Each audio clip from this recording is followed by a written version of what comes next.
Just do business.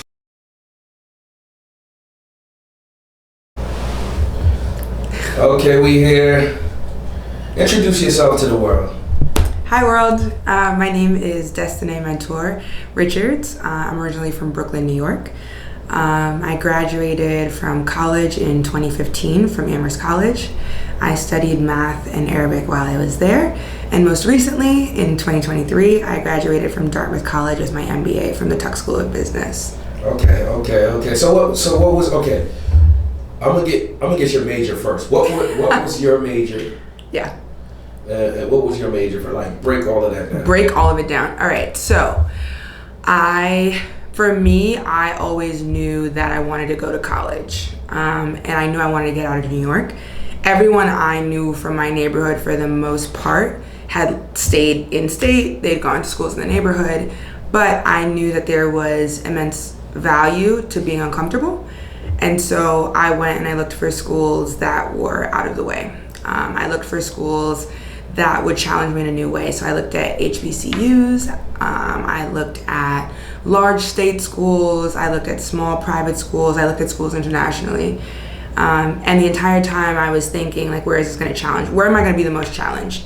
I think at 18 it could be really easy to choose comfort, but you don't grow in a comfortable zone. So I went for the school that was the most uncomfortable in a lot of ways. It's majority white, very, very like wealthy people who that's it's their fourth, fifth generation.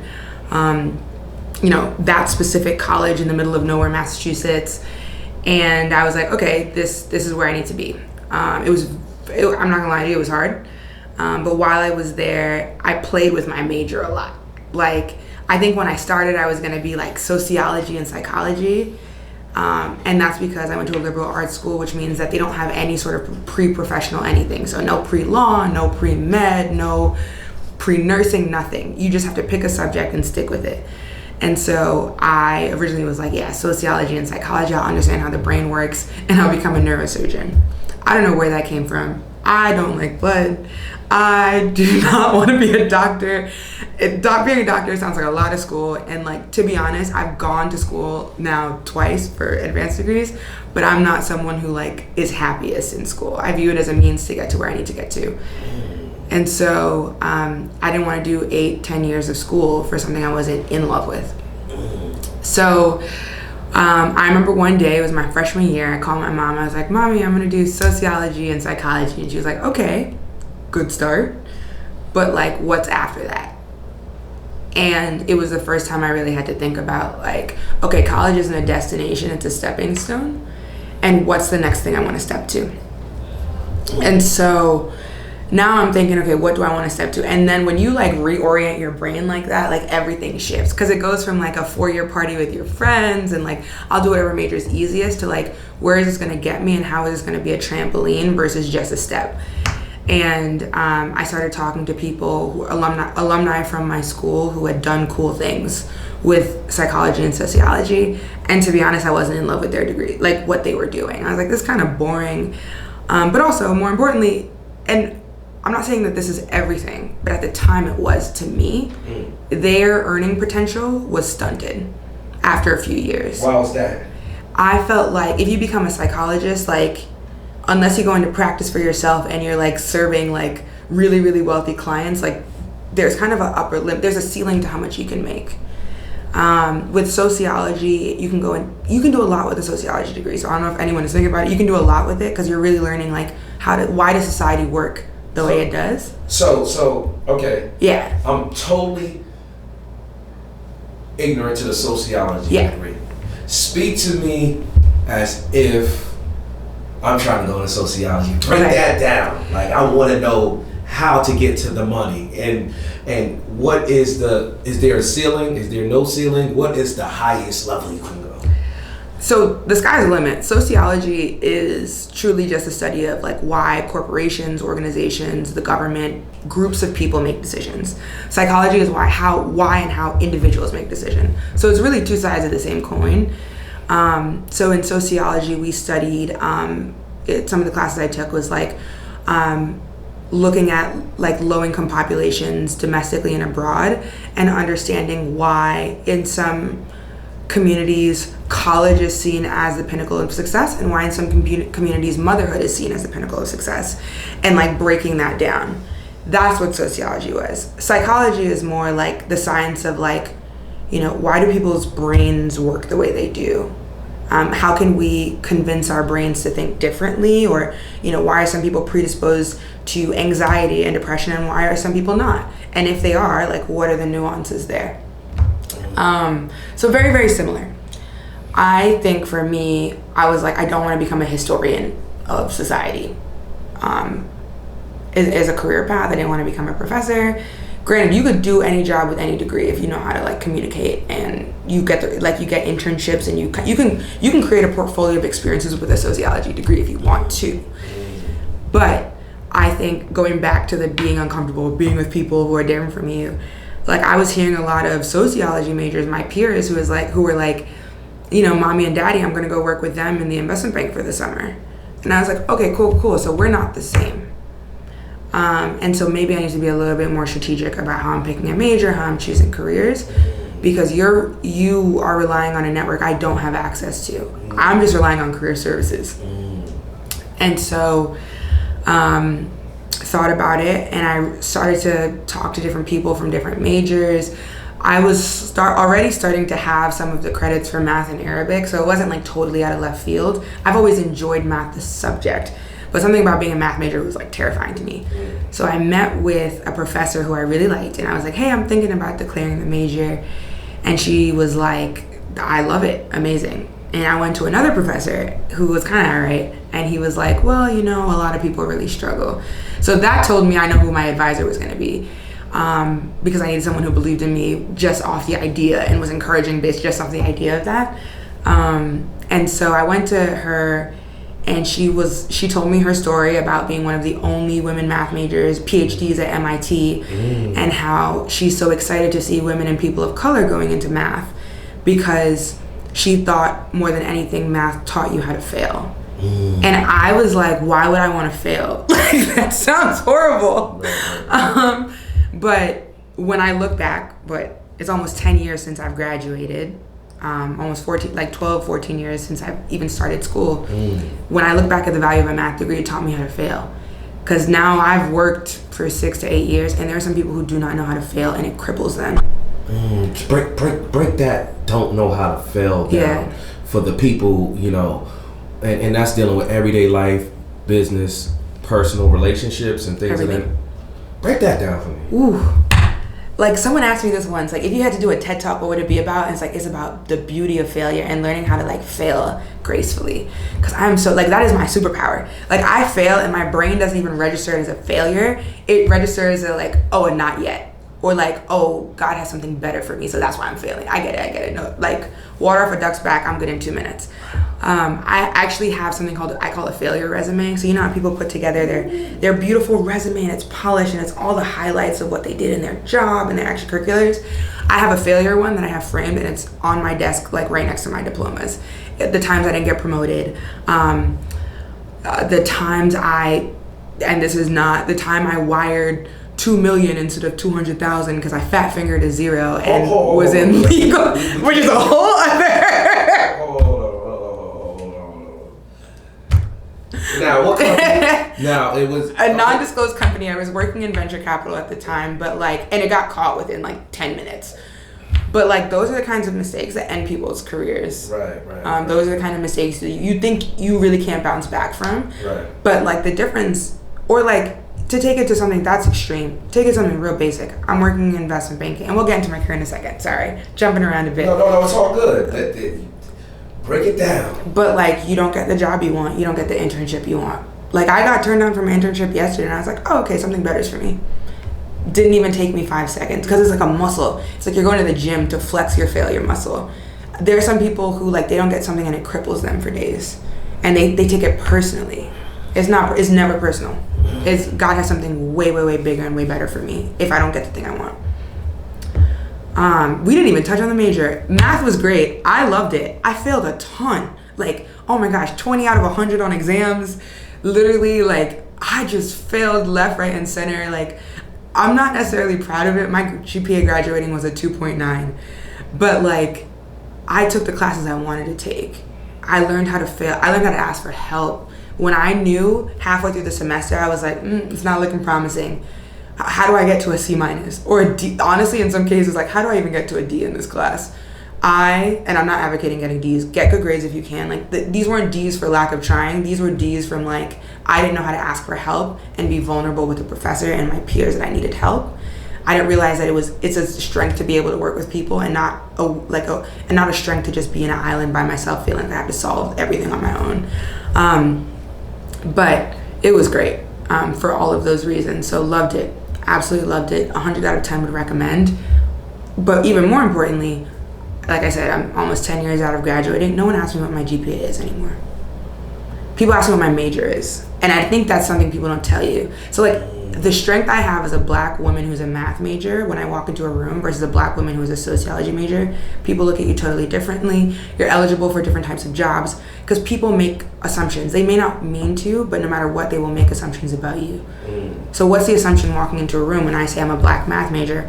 I'm quantitative, I'm hardworking, I'm diligent, I can handle any problem. I can handle complex problems. And all of these things are true. And they'd be true if I was an art history major. They'd be true if I was a geology major. But people assume it's true immediately without me having to prove it because I was a math major. Wow. Now, let's go into math and career.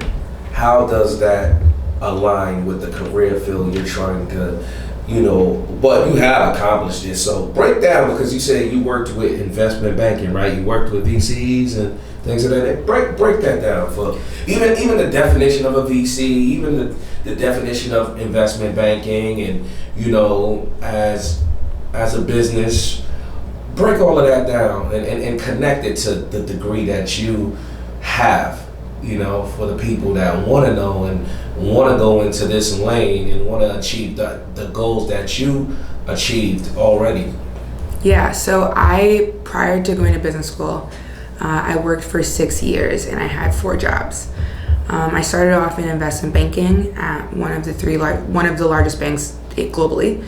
Then I went into venture capital. I worked for a corporate company based in St. Louis, so did like aerospace and defense VC.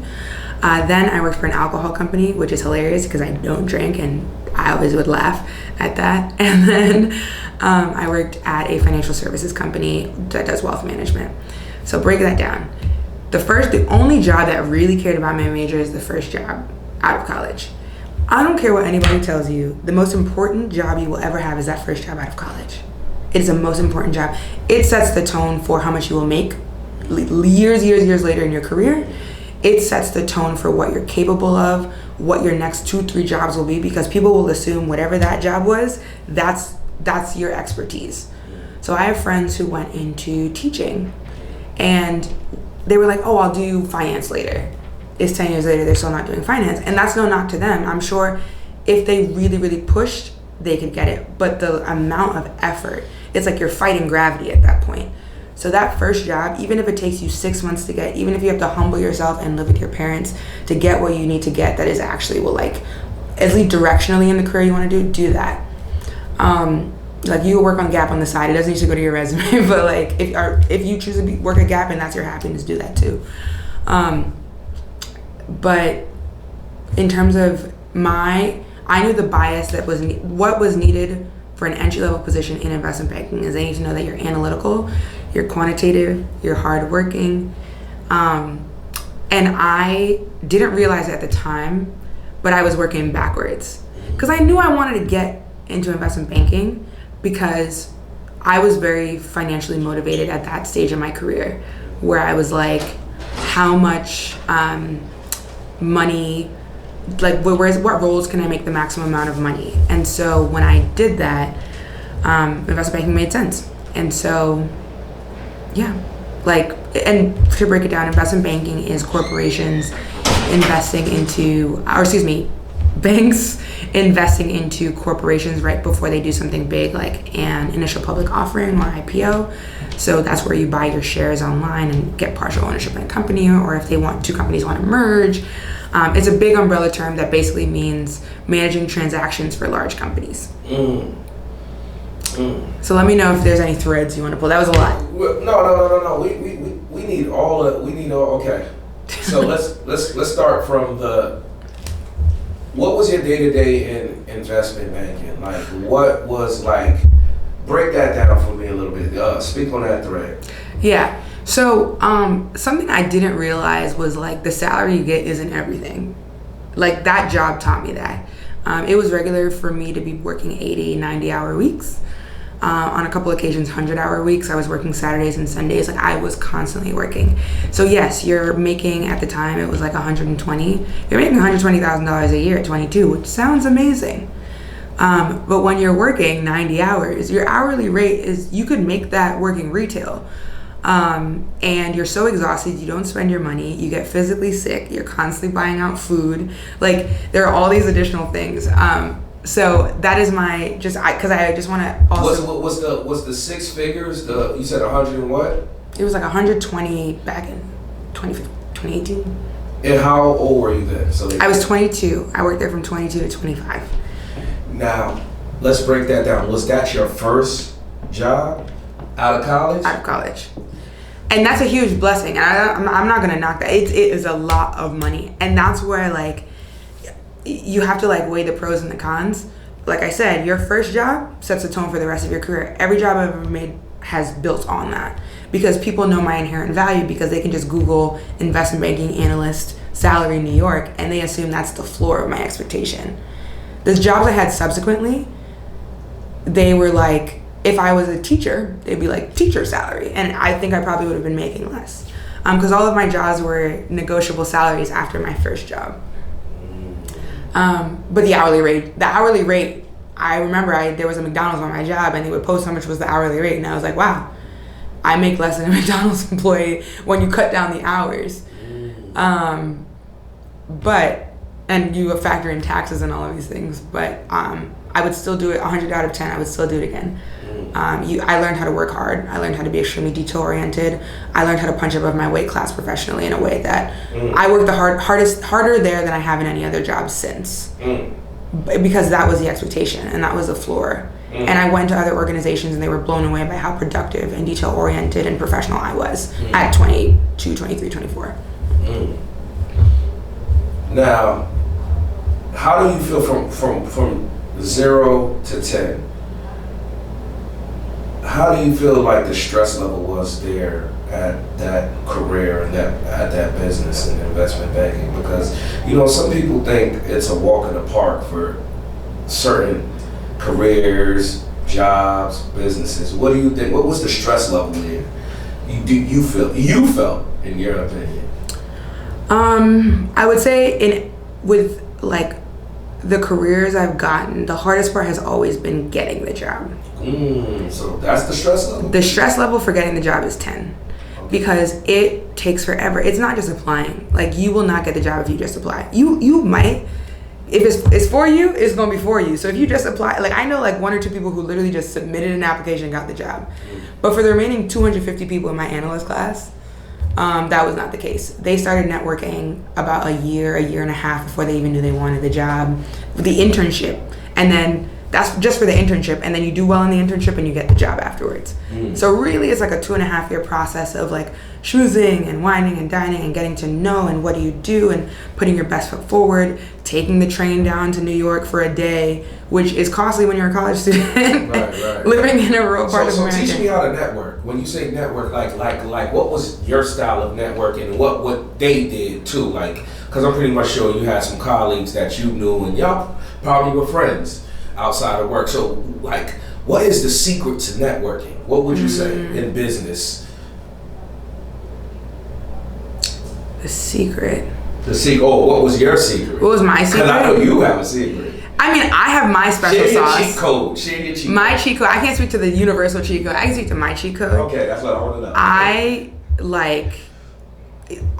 know. My cheat code is a couple of things. I think the first and most basic thing is I have an Excel file where I write like all my professional contacts from different stages of my life. I write people's birthday, people's kids' names, the vacations people are going on, the last time I reached out to them. And I check it like once a month. And it literally is like auto-formatted to go like red, green, yellow for like, should I reach out to this person? Is this relationship getting stale? I started that in college because I needed to keep track of like everyone. I also know when to let go. Like not everyone is going to be a super fan of me, and I'm not going to be a super fan of everyone. So like if it's just a, hey, you just want to, if we didn't connect, it's okay. Thank you so much for your time. If I'm in your city, I'll reach out to you. If we're in the same room again, oh my gosh, the stars align. Like that's so great. I'll make sure you add them on LinkedIn so you can see all the small updates. Comment if they post an article, like send a message like, I really appreciated this, or this really helped me in XYZ way. I don't keep encouragement or praise to myself ever. And I think people a lot of times focus on networking. So that's secret number one. Like know when to let go, but also don't keep encouragement, praise. You're in town. You always think you're less. Let me say that. There are some people in life who struggle with thinking they're more important than they are. They're usually wrong. But especially for people of color, especially for women, you tend to think you're less important than you actually are. And you tend to think that people don't want to help you as much as they actually do. And these people, my greatest sponsors and my greatest mentors, have been people who look nothing like me, who do not share my life experience. They just see something in me that they want to bet on. And they will go out of their way to bet on me every time. And it's been 15, 20 years. I email them once a year, let them know what's up with my life. I send them a picture or a text message, and that's enough.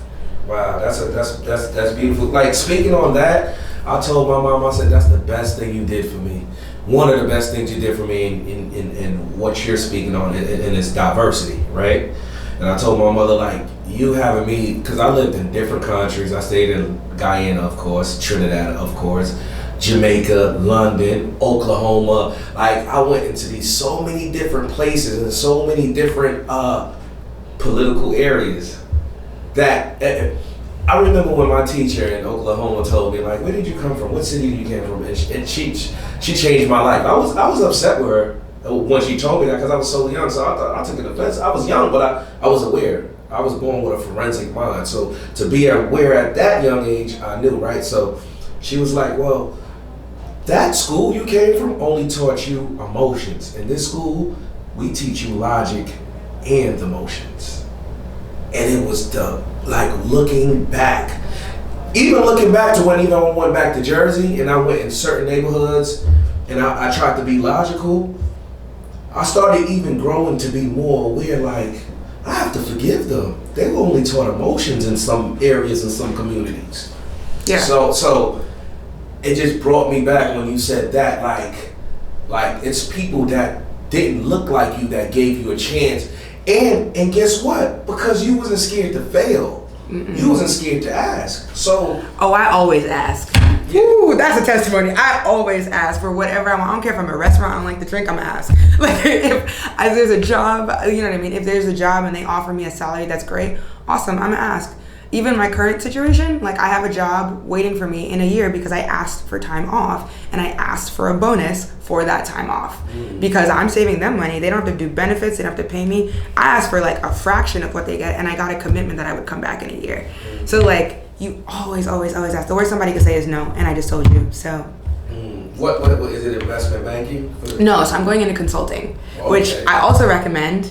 Very, very similar job to, I'm not gonna lie, in terms of work, very similar job in terms of lifestyle, but also in terms of compensation, very similar to banking, and it sets the foundation for you to do a number of different things in your career. And what companies are you going to consult on?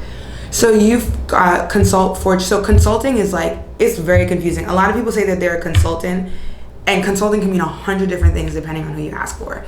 But consulting, the industry consulting, is companies will advise companies. So very, very similar to what I was doing.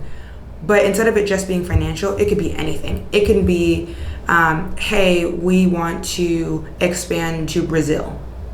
So the company would say, they would hire this consulting firm and say, hey, can your team of 4 or 5 people tell me everything I need to know before I expand to Brazil? And it's not like mom and pop corner stores. It's large Fortune 100, Fortune 50 firms.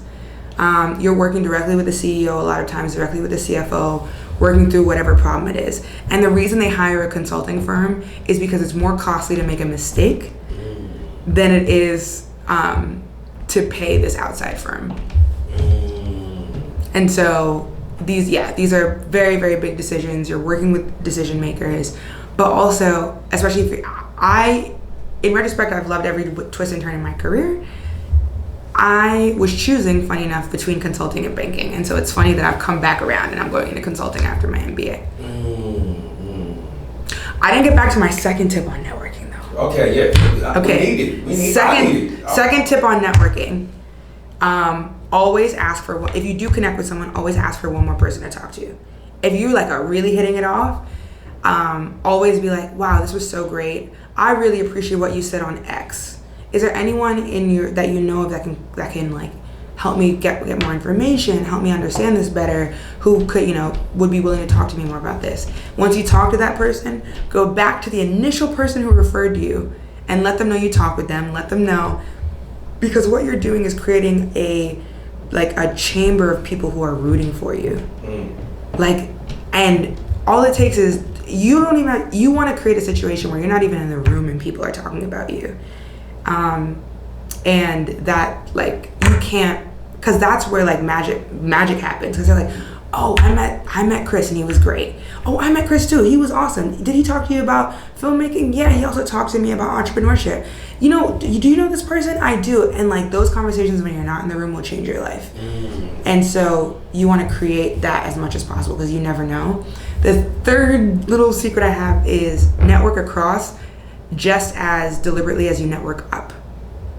A lot of people think networking has to be someone who's 5, 10, 20 years in advance of you. The best networking I've done has been with my peers. They've been with people younger than me, who sometimes it's as simple as and this really happened last 2 summers ago. I was working and I needed to write up something about TikTok. I had never downloaded TikTok. So who did I call? I called someone who was 2 years younger than me, 3 years younger than me in undergrad, who could help me break down how to use TikTok and how TikTok influencing work. I had someone who was I was their resident advisor in college. I called them and was like, hey, you're an influencer now. Can you break down how you make money as an influencer? And that made me more competitive at work, because networking, I don't want to call it networking down, but networking across the people who are my peers, because you never know who's going to change your life. So constantly be treating everyone as if they are a professional peer, or and I'm not saying use people, that's not what I'm saying. I'm saying treat everyone with the same intensity and respect and intentionality as you would someone who is 20 years ahead. Right. I think I seen LL Cool J say something you can get knowledge from anyone. It's just not about the successful people. He said a homeless man on the street would tell you not to do push-ups in traffic.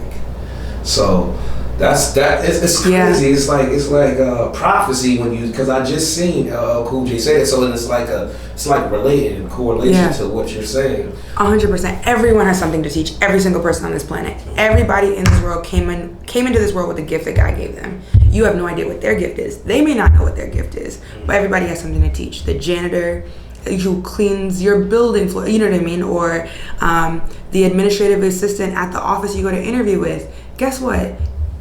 More free game. A lot of times when you're going for an interview, you know who's the first call they'll make? To the receptionist. Were you kind?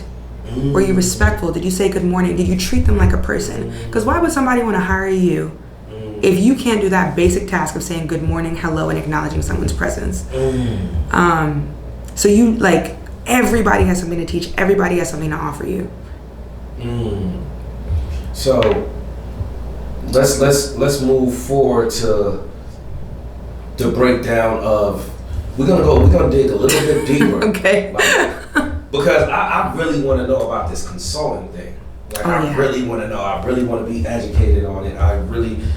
Now, what will be your niche? Like, would it in fine line your niche in the consulting world, and what are you gonna be doing? Is it gonna be like y'all going for like, hey, we're gonna go for like, let's just say hospitality companies, or break that down. Like, okay. Yeah, because I really want to know. I might want to go into consulting, but I just don't know. Yeah. So consulting, just like banking, you gotta wine, dine, flirt. It's like the longest dating process. Get some of the more competitive the job, the more it is like dating. You have to make sure they know that you want them, and you just pray to God that they want you.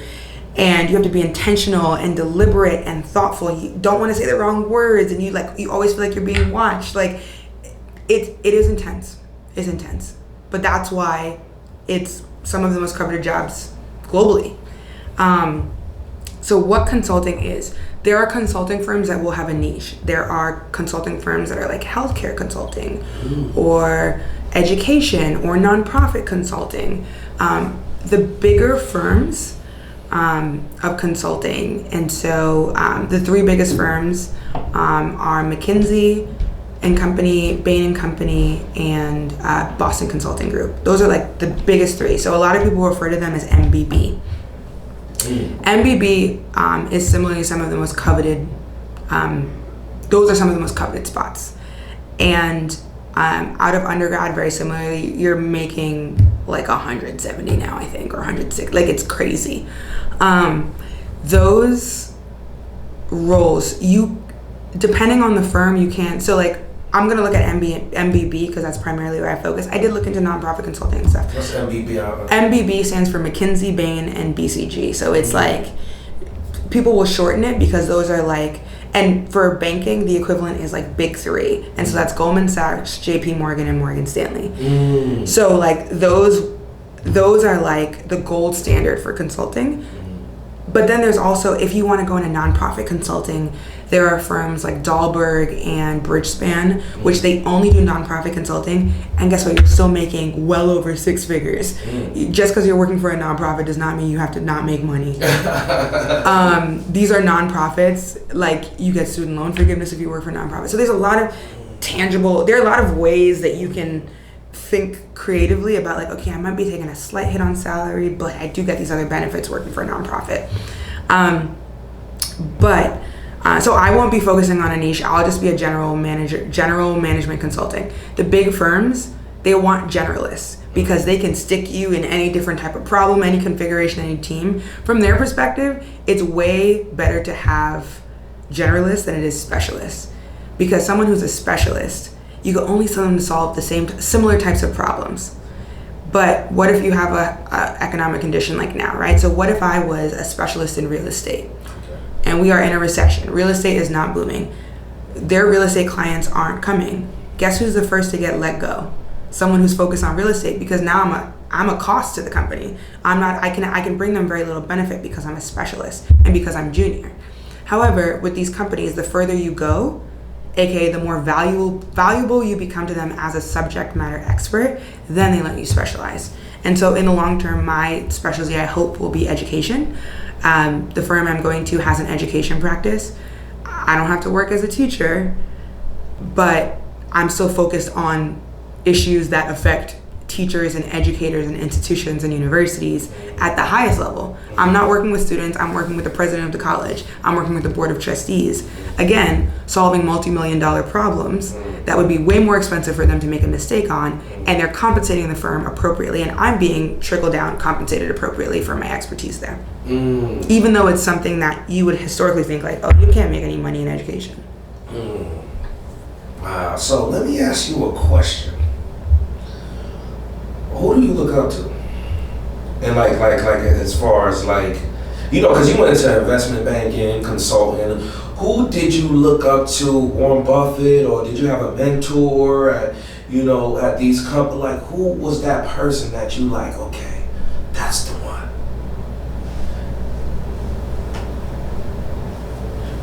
Because you had to see something to like did you just wake up one day and say, yo, I want to be an investment banker, I want to be a consultant? Like, what sparked you? What was the sparked me. Yeah, what is the spark? I think my spark has come from, as I've matured as a person, my spark has come from different places at different times. Okay.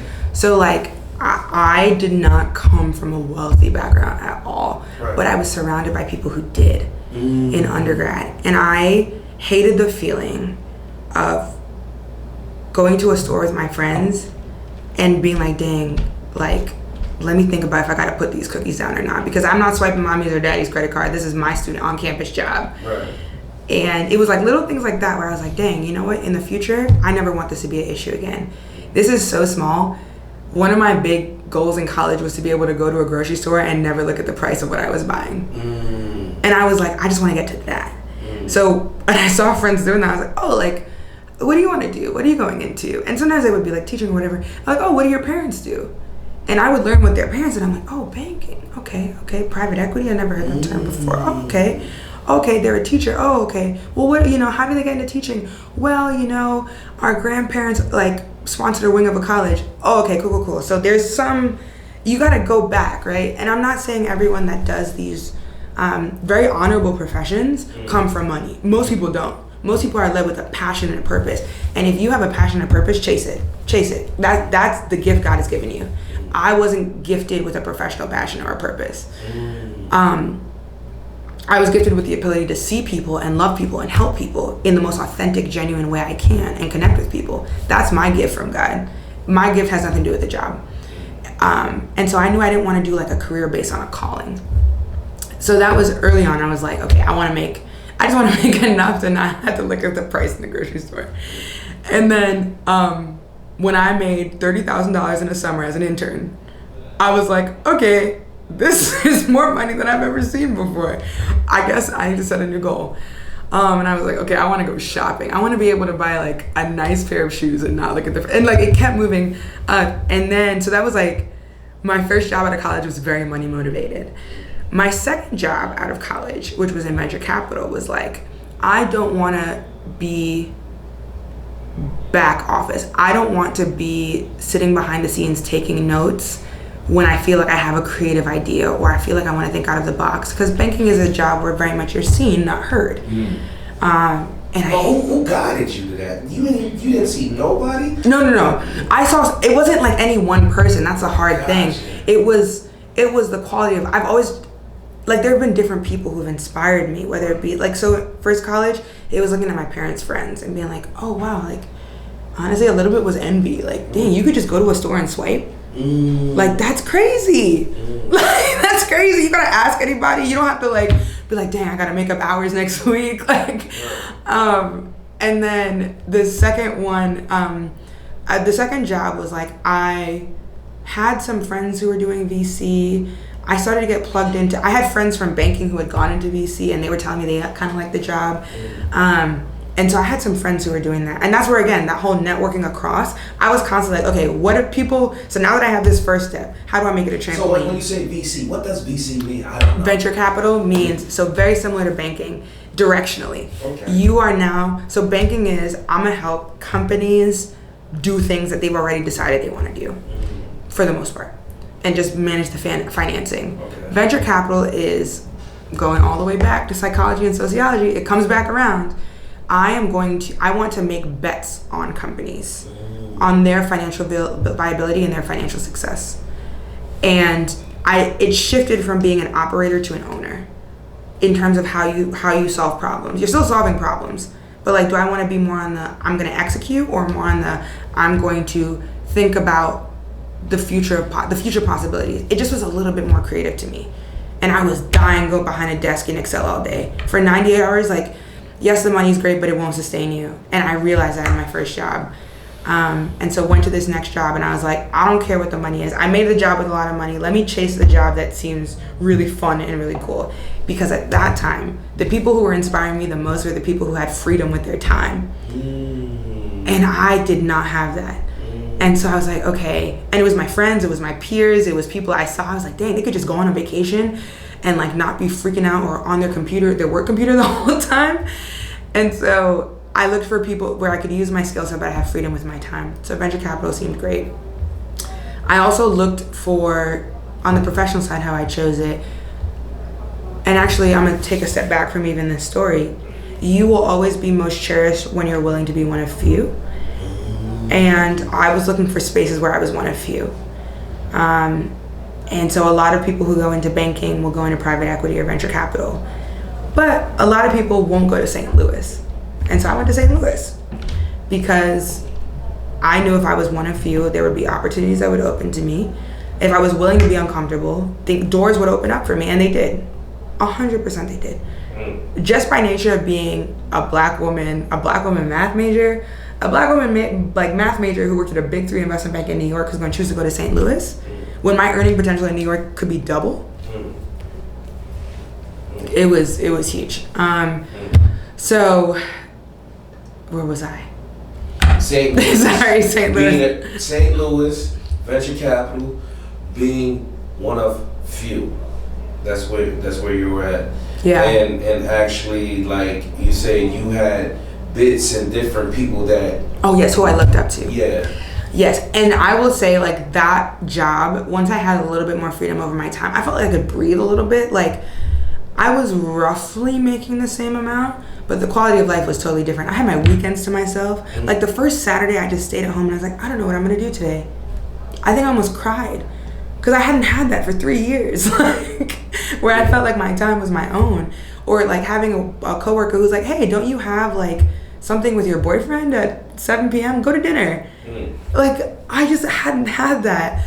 And so then I started to realize the people I looked up to were the people who were in my organization, the people who, again, had that time freedom. It wasn't about a job, it was about the quality of life. And I started to look, I was like, okay, I kind of like the quality of life, but maybe I don't want to be in St. Louis forever. I started to get, like, who are the people solving problems that I want to solve? Who's that, you know? Who are some problems I want to solve?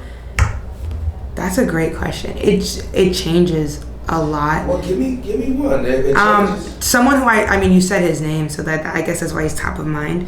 Someone I really admire professionally is Warren Buffett. Warren Buffett, if he wanted to, he could, like, buy a whole island and build, like, a giant mansion on top of that island and just be chilling. But he's not. He lives in, where is it? Omaha, Nebraska. He lives in Omaha, Nebraska, in, like, a 3-bedroom house. You would never, if you were sitting next to Warren Buffett on a plane, you would not know. You would not know. That's how I want to live. I want to be, like, you know, the tiny home guy, like, even with, you know, some people want the 10,000 square foot house. I'm cool. I'm cool on the lake house. You know, I'm cool. I just want to I chase freedom. Like you said, that's what I chase. I chase freedom. Yeah. You know?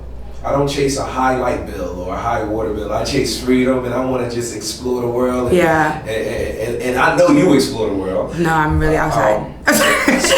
So Warren Buffett. Warren Buffett's a big one. Bozoma St. John is another woman who I met her once, y'all, and she put me on her Instagram. This is my claim to fame. She put me on her Instagram once, and I was like, I love her here. Issa Rae is someone I really admire. Oh my gosh, knock on wood, I am going to meet her and work with her one day. I don't know how. That's above me, but I know it's gonna happen. Jennifer Lopez is an entertainer I really admire because she has turned her art into a business. Similar, Issa Rae, she's turned her art into a business. She owns, like, coffee. Like, she's scrappy and she works so hard. But and it's not even about money. She's just, like, etched herself into history as not just an amazing entertainer, but as an amazing businesswoman, as an amazing creator. Who else? Bozoma St. John, similarly. I'm not going to compare myself to her, but, like, she's had a lot of... So Bozoma St. John is a marketing executive. But she is so much more than that. So she's worked at Apple. I think she worked for Beyonce and Jay-Z at one point, directly for them doing marketing. She works for Pepsi. She negotiated their Super Bowl contract. Actually, wipe all those people. Bozoma St. John and Issa Rae, because I love her. But Bozoma St. John, because she's gone into these companies and she's like, I am the prize. Don't think because your name is Pepsi or Netflix or Apple that I'm just happy to be here. She's like, I know my value, I know my worth, and I'm going to make this job work for me. And so she is just a marketing powerhouse in the way she's branded herself, marketed herself. but she also is so humble and so authentic. Like, she doesn't hide her failures. She doesn't hide the things, the flaws, the hard. Like, she wrote a whole book about losing her husband to cancer and like failing. And I just I'm in such awe of her. And so when I think of the life I want now, it's a combination of that and Warren Buffett, only because of the simplicity with which he lives his life and his dedication to give away most of his wealth. I'm working now not for me. Granted, I'm not even remotely, I don't own a house. All I own is my little Honda Civic. But I aspire to be able to give at the highest level. Similar to an Oprah. I aspire to be able to give at the level that Oprah gives. And that's why I'm working. Legacy. 100%. And it could be anonymous. I want to change people's lives who will never meet me. And I don't know how I'm going to do that, but I'm going to do it. Change people's lives who will never meet me. That's a t-shirt. I want to change people. For real, that's a t-shirt. Wow, that's a profound statement. Now, let's get into the business of you, because you are a business, right? So what some people don't understand and realize that they are a business, right? Whether you work career, 9 to 5, own a business, is doing business, Now, investment banking, consulting, money, more money. Show me the money, right? Money. For you, as a person that's in these financial institutions doing business, what about you investing for yourself? Do you invest in, let's just per se Apple? Do you have a portfolio yourself, or do you do any business on the side of investing? So funny, I'm telling you, there's always a little bit of subtext. If you are working in a company where you help make decisions for what that company will do, you cannot invest in individual shares. You are not allowed to invest for yourself. And you can, but it's just, from my experience, it's more cumbersome to do it yourself than to have someone else do it for you. And I'm very honest in saying I am still learning, because I'm picking it up from scratch. I'm Googling, I'm asking friends, I'm doing all of it. Again, networking across. I'm asking my friends who have been doing this since they were 12, hey, how do you do it? What's an index fund? How do I do these things?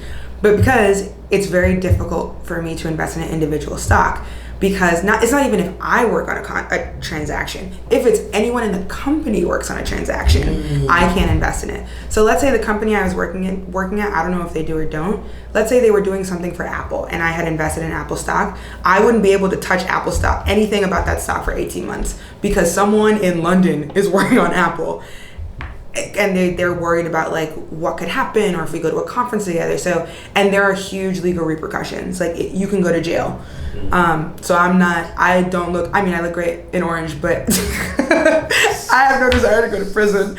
So I play it super safe. So how I invest my own money, starting off, I maxed out what I could put into my retirement fund.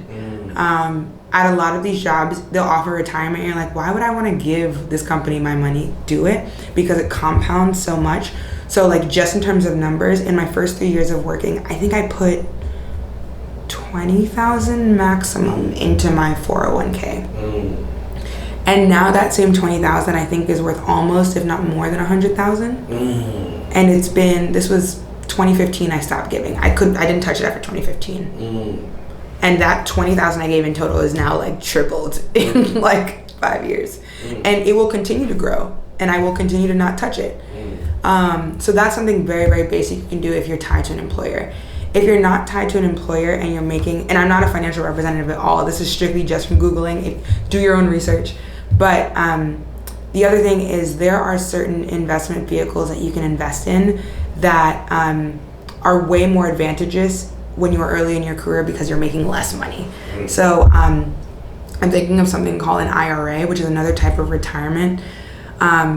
and there's some Roth IRA is, I believe, what you can do if you're less than a certain amount. And the Roth IRA, if you're making under a certain income, which you usually are earlier in your career, or if you get laid off or whatever, I think the maximum, at least for 2023, is $6,000. Max that out what you can give, because that's using your current tax rate, our post-tax income, and I could be butchering this, but you're using your post-tax income to be able to, it's compounding year over year, and then when you make over a certain amount, then you can't touch it. So something really cool. So there are entrepreneurs, and you can read about this. There are entrepreneurs, I believe it's Evan Spiegel from Snapchat, don't hold me to that if it's wrong, where they invested a ton of money when they were entrepreneurs, paying themselves $0 a year into their IRA, and they made VC deals out of their Roth IRA, and guess what? And it's appreciated tax-free. So something that like they put, based on how much they're worth now, they put like nothing into when they were 21, 22. They are making deals in that account, and when they reach a certain age, they'll be able to withdraw that money tax-free. And so these are things I'm learning, reading, Googling. So number one, max out what you can in retirement. If you can't do a 401k through your employer and they don't have a match, also look into IRAs, especially Roth IRAs if you're early in your career. I am now getting into the point where I'm like, let me play with some little disposable money I have on the side. Y'all, it's nothing great. It's $100 a month, which is like dinner twice. I do $100 a month, and I play with different ETFs, which stand for exchange traded funds. And what's that saying is it mirrors what the market is doing. So you can do an ETF from a country, in a sector. There are ETFs that mirror the S&P 500, which is just the top 500 market cap companies in the US. So that's basically just investing into the market. That's a great way to start. Because I'm not between jobs, I'm actually able to invest in individual stocks right now. And so about 6 months ago, I was like, wow, Barbie is everywhere. And I talked to my younger cousins, they're just talking about Barbie, Barbie, Barbie. I'm talking to my friends, they're talking about Barbie, Barbie, Barbie. I watched the Barbie trailer and I was like, wait, this looks kind of cool. I invested into Mattel. I read the investor presentation for Mattel, and I'm like, wow, they seem to be spending a lot in licensing and trademarks and leasing their trademarks. And so I bought, again, like $80 in Mattel stock, like nothing to sneeze at, and it's appreciated quite a bit. And like, again, it can go down to $5, but that's money I'm okay losing. And that's my biggest thing. If you're not okay losing the money, don't invest the money. And before you do any of that, like, I'm just a big believer, like, I would rather not be in credit card debt or certain debts, because those are the things that cripple you at your knees when times get hard. So yeah, that's a lot of rambling, but I do invest quite a bit. But I'm also very, very responsible with my debt. I try to keep my debt to basically nothing. I try to keep my debt to no more than I can pay off reasonably in 2 paychecks. Now, let me ask you a question. If it was a movie made about you, who would you want to play you in a movie? Oh my God, my girl Issa Rae. I'm obsessed with her. No, I mean, if Issa Rae, if there was ever a timeline where Issa Rae would play me, I would love that. I think that's why I love her so much. I see myself in her 100%. Not in terms of what she does off camera, but like, I followed her way back in like awkward black girl days, because I was like, oh my gosh, someone who gets it. Like, this black girl who's going to a great school and has coworkers that say the wrong things, and they're just trying to navigate like how to operate in these different spaces. Like, I would love if Issa Rae played me. But if not Issa Rae, another young black woman I really look up to is Marsai Martin. If she could play me, she's just someone, she's younger than me, but I just see so much of myself in her hustle, in the way she thinks, in the way she bends opportunities to what she needs them to be. And I really admire that. So one of the two of them, that'd be really cool. Okay, so what would be, like, when you graduated college, you got into investment banking, things of that nature. I want to know 2 things, because sometimes some people don't plan for the short term and the long term goal. Okay, so what was your short-term goal? Like as far as like, and you can start from today, but like what was your short-term goal and what is your short-term goal today? Yeah. I think the biggest lesson I learned professionally was you constantly have to be setting short-term goals. Like my short-term goal was in college, I just want to pass. Like that was it. To be honest, I'm not gonna lie, I had a really tough time academically in college.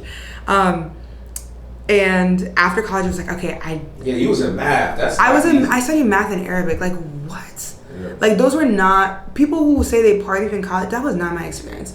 Like I will never forget being in like the third floor of the library, the third basement of the library, hearing people party. I'm like, wow, that's wild. Like we have two different experiences. But you do the work in the beginning, so you don't have to do it in the end. Because those friends who are partying, guess what they're doing? The work. Guess what they're doing now? The work. So graduating college, my big goal was like, I just want to make like a good amount of money. I just want to like have a little bit of financial freedom. And I got that with my first job. And after a month, I was like, yuck, this financial freedom is nothing compared to time freedom. Like nothing, and I honestly really, really struggled because so much of my goal was like, I just want to make money. And I didn't set something after that. So my first year of working, I did my best, but I had a really hard time personally because I didn't really have another goal. And the goal that I had set for myself wasn't what I thought it would be. And so first goal was money. Second goal was like freedom with my time. The third goal, and the goal I've been working on is like, the goal since then, since my second job, has really been like impact, giving at the highest level. And the reason I like that goal is because it's a goal that's constantly evolving. Giving at the highest level will change as I change and as I grow. And I don't know, what is it? You have your time, your talents, or your treasure. Mm-hmm. In different seasons, giving at the highest level will look different as you oscillate between those three things. Mm-hmm. And I think you always give what's most valuable to you. Mm-hmm. Right now, my treasures, I just graduated, I'm not started working yet. Like my treasures and my money is the thing that's most valuable to me, which means that's the thing I need to be giving the most of. I need to be outrageously generous. So you just graduated with the master's? I just graduated with my master's a month ago. Okay. And that's where... Congratulations. Thank you. But that's where I have to give, because that's the thing that like I want to hold on to the most. My time, happy to give it. My talents, happy to give it. My treasures, so that's what I need to give. And when I was in my master's program, the thing that was most valuable to me was my time, because there was never enough time in the day to do all the things I wanted to do. So I needed to make sure that I was giving away of my time. And so it goes up and down, but I'm giving at the highest level whatever is most expensive to me. Now, from today, where do you see yourself 5 years from now, like achieving? Like what goal you have set 5 to 10 years down the line? You see yourself on a Forbes cover? That would be amazing. Investor, you know, like what? Because I see it. So what do you see 5 years from now? Because you're playing within the. Okay. Let me rewind. What was the most money you had to deal with in investment banking? What transferring money, things like 100 million, billion, 50 million, 3 million. I was never doing anything alone. Let me start there. I've seen $1 billion transactions. Okay. But you still did it, right? Yeah. I've seen $1 billion transactions. Not a lot. So you did $1 billion transactions. Y'all did it together. It was a big team. You know what? I will accept it. I worked on $1 billion transactions. Of course. One. There's only one I can think of. But I've worked in $100 million transactions numerous times, tens of millions, probably like 30 different transactions that are like in the multi-millions. Were you nervous? Because you were so young. Oh my gosh, Were you shaking? What was it? I shook for like the first 10 minutes, but like God doesn't put me anywhere I'm not supposed to be. So right. I must be meant to be there if I'm there. Right. I get nervous, but I never question that I'm meant to be there. Nervousness doesn't mean you shouldn't be there. It just means that like you're leveling up in the next, you're going one step further. Like you're pushing past your comfort zone. Like when you go on a roller coaster, you're never like, oh man, I can't wait to go down. So the tender age of 22, it's safe to say you were on a team and you were a part of billion-dollar transactions. Yes. I can see this. Hold on. We 22. It's probably like 23. 23, I think, is the one I'm thinking of. 20. You said so. Let me. We gotta give you. You gotta definitely have a round of applause for that. You know. So because that's a great thing to see at a young age. You know. You also see what's possible. Like, I think you asked me earlier, like, role models, and it's funny because it's not like any one role model. Like, there are like 20, 30 different people in my life where I'm like, oh, I like this little piece, I'm gonna take that. Oh, I like this little piece, I'm gonna take that.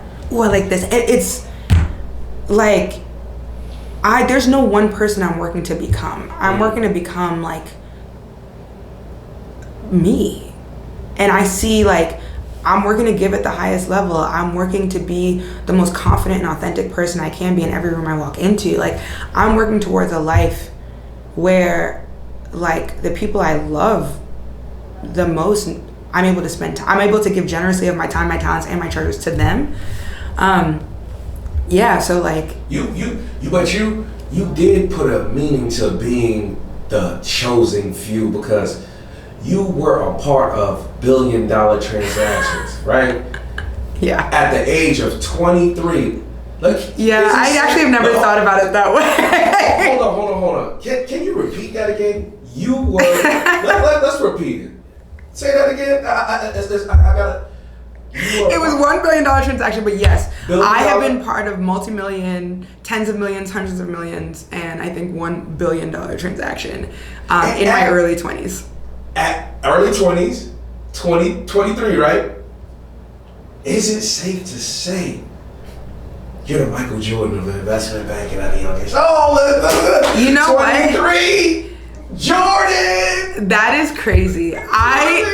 You could say that, but I think, to be honest with you, a huge part of the reason it's both my greatest strength and my greatest weakness. I'm about to brag about being humble. It's the truth. Like, none of these things happen because of me. These things happen because I am humble. I am curious. I don't let that go to my head. Like, I am 30 and I have never reflected on that. Like, maybe once or twice I'm like, oh, that's really cool. I worked on X tens of millions, $100 million transactions, but it's never gotten to my head because, okay, cool, I'm gonna work on more $1 billion transactions. Like, I'm not looking backwards. I did it, cool, that was awesome. I got to go like on a private jet and like, you know, like meet the CEO. Like, that was fun. Okay, next, because that's now the floor. So like, what's after that?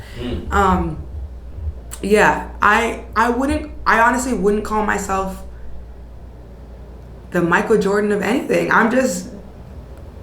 I'm doing my best. I'm staying humble. I'm staying curious.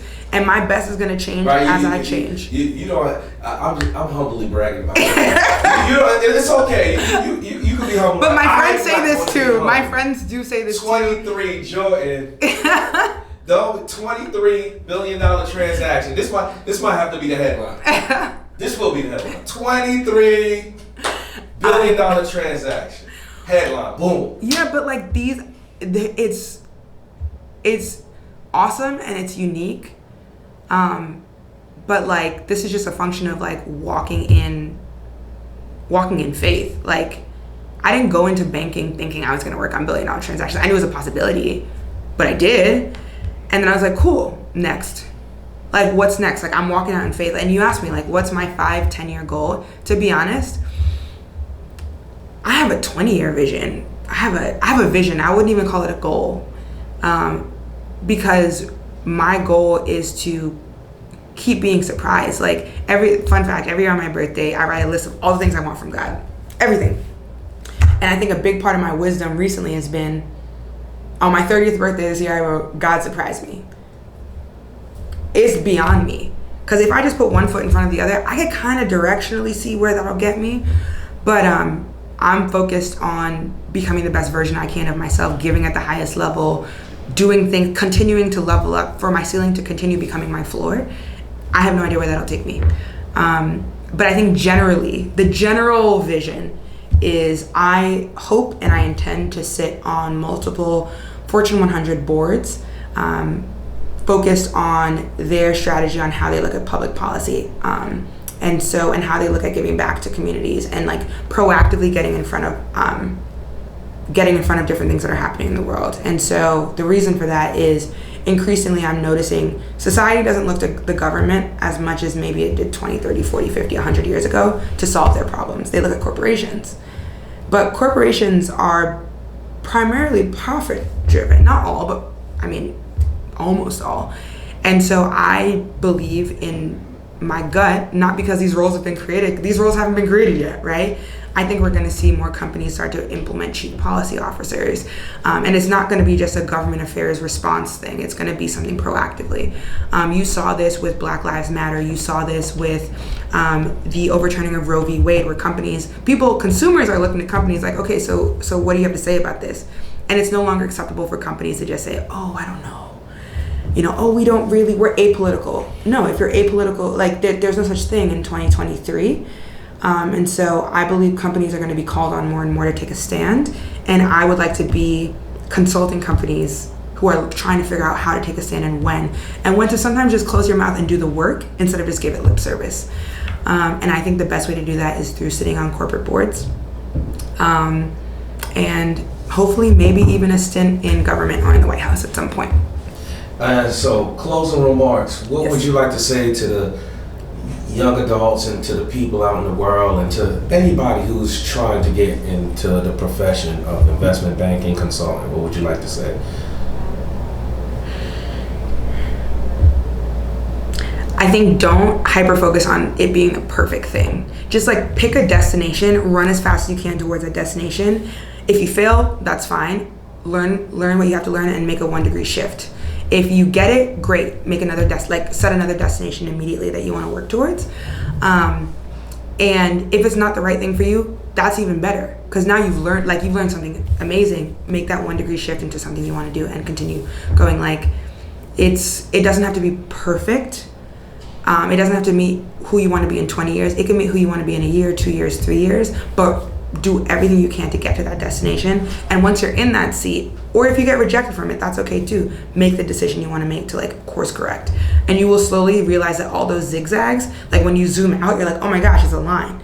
I think my career looks like a line when I explain it in reverse. But at the time, oh my gosh, I was flying by the seat of my pants. I was like, this seems cool. St. Louis, don't know anyone there. Okay, I guess we'll do it. Like it wasn't as planned as it sounds in retrospect. But in retrospect, it sounds like a beautiful story that's coherent and makes it all ties together. But in the time, I was just choosing the thing that scared me most and that offered me the most growth. All right, thank you. Thank you for talking to us, Destinee Mentor. I appreciate having you. We just doing business. Intelligence over gunpowder. Thank you.